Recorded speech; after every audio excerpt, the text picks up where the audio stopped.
રામ રામ મિત્રો, હું છું સિદ્ધેશ. સ્ટડી વિથ સિદ્ધેશમાં તમારું સ્વાગત છે. ચાલો શરૂ કરીએ.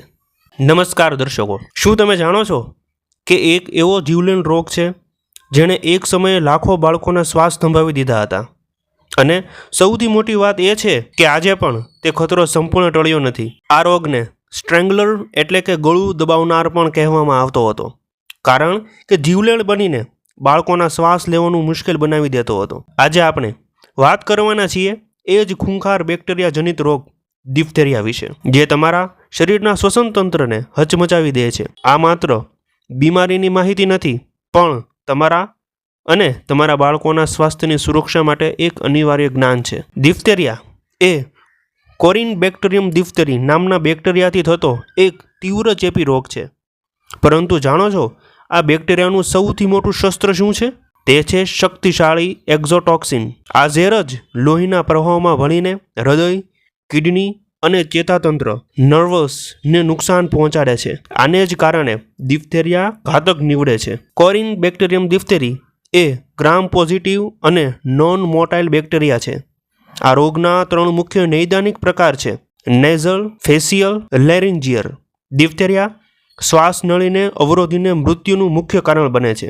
ગંભીર ડિફ્થેરિયામાં ગરદનનો ભાગ ખૂબ ફૂલી જાય છે, જેને તબીબી ભાષામાં બુલનેક એટલે બળદના ગળા જેવું ગળું કહેવાય છે. આ રોગના મુખ્ય લક્ષણોમાં ગળામાં દુખાવો, તાવ અને ગરદનની ગ્રંથિઓમાં સોજો છે. પરંતુ તેનું સૌથી વિશિષ્ટ અને ભયજનક લક્ષણ છે ગળા અને કાકડા પર એક જાડો રાખોડી કે સફેદ પડ જામી જવો.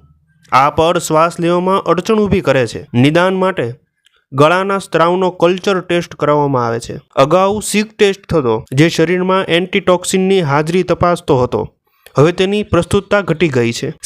ડિફ્થેરિયાને ઓળખવા માટે ખાસ માધ્યમો જેમ કે ટેલ્યુરાઇટ એગાર લફલર્સ માધ્યમનો ઉપયોગ થાય છે. ડિફ્થેરિયાની સારવાર તાત્કાલિક થવી જરૂરી છે, કારણ કે ઝેર ખૂબ જ ઝડપથી અંગોને નુકસાન પહોંચાડે છે. એન્ટી ડિફ્થેરિયન સિરમ આ સૌથી મહત્વની સારવાર છે, જે બેક્ટેરિયા દ્વારા ઉત્પન્ન થયેલા ઝેર ટોક્સિનનું મારણ કરે છે. એડીએસની માત્રા રોગોની તીવ્રતા પર આધાર રાખે છે.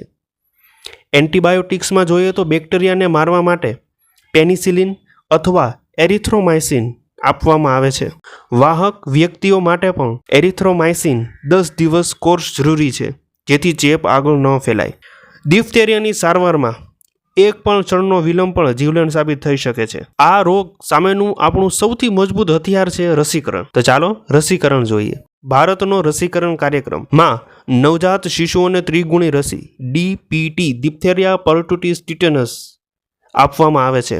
1.5, 2.5 અને 3.5 મહિનાને 3 પ્રાઇમરી ડોઝ આપવામાં આવે છે, અને પછી બૂસ્ટર ડોઝમાં જોઈએ તો પ્રથમ બૂસ્ટર ડોઝ 1.5 થી 2 મહિનાની ઉંમરે, બીજો બૂસ્ટર ડોઝ 5 થી 6 વર્ષની ઉંમરે દેવામાં આવે છે. ભારત સરકારે હવે સાર્વત્રિક રસીકરણ કાર્યક્રમ યુનિવર્સલ ઇમ્યુનાઇઝેશન પ્રોગ્રામ હેઠળ 10 વર્ષ અને 16 વર્ષના કિશોર કિશોરીઓને પણ TD એટલે કે ટીટનસ ડિફ્થેરિયાની રસી આપવાનું શરૂ કર્યું છે.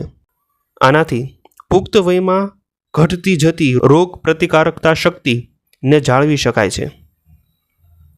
રસીનું સંરક્ષણ તો કે DPTની રસીને ફ્રીઝિંગથી બચાવવી જરૂરી છે, કારણ કે તેનાથી તેની અસરકારકતા ઘટે છે. તેને ILR એટલે આઈસ લાઇન રેફ્રિજરેટરમાં 2 ડિગ્રી સેન્ટીગ્રેડથી 8 ડિગ્રી સેન્ટીગ્રેડ તાપમાન વચ્ચે સંગ્રહિત કરવામાં આવે છે. આ આખું તંત્રને કોલ્ડ ચેઇન તરીકે ઓળખવામાં આવે છે. વર્તમાન પરિસ્થિતિની વાત કરીએ. આજે વ્યાપક રસીકરણને કારણે વિકસિત દેશોમાં ડિફ્થેરિયા દુર્લભ બની ગયો છે, પણ ડિફ્થેરિયાને સંપૂર્ણપણે ભૂલી જવો એ ખતરનાક ભૂલ છે. ભારત સહિત વિશ્વના ઘણા દેશોમાં રસીકરણ કવરેજ ઓછું હોય તેવા વિસ્તારોમાં સમયાંતરે ડિફ્થેરિયાના આઉટબ્રેક હજુ પણ જોવા મળે છે. ખાસ કરીને મિશન ઇન્દ્રધનુષ જેવા કાર્યક્રમો થકી ભારત સરકારનો લક્ષ્ય છે 0 ડોઝ ચિલ્ડ્રન એટલે કે એક પણ રસી ન લીધેલા બાળકોને સંખ્યા ઘટાડી શકાય. જે બાળકો રસીકરણથી વંચિત રહી ગયા છે અથવા રોગ પ્રતિકારક શક્તિ સમય જતાં ઓછી થઈ છે, તેઓ જોખમમાં છે. યાદ રાખો, રોગનો ઈલાજ કરવા કરતાં રોગને અટકાવવો હંમેશા વધુ સારો છે. તો દર્શકો, ડિફ્થેરિયા એક એવો ગંભીર ચેપ છે જેની ગંભીરતાને નજરઅંદાજ ન કરી શકાય. તમારા બાળકનું રસીકરણ નિયમિતપણે કરાવો. આ માત્ર તમારા બાળક માટે જ નહીં પણ સમાજમાં સામૂહિક રોગપ્રતિકારક શક્તિ જાળવવા માટે પણ જરૂરી છે. આ માહિતીને વધુમાં વધુ લોકો સુધી પહોંચાડો. તમારા પરિવાર, મિત્રો અને ખાસ કરીને નવા માતા પિતા સાથે આ વિડીયો શેર કરો. જાગૃત રહો, સુરક્ષિત રહો. અસ્તુ.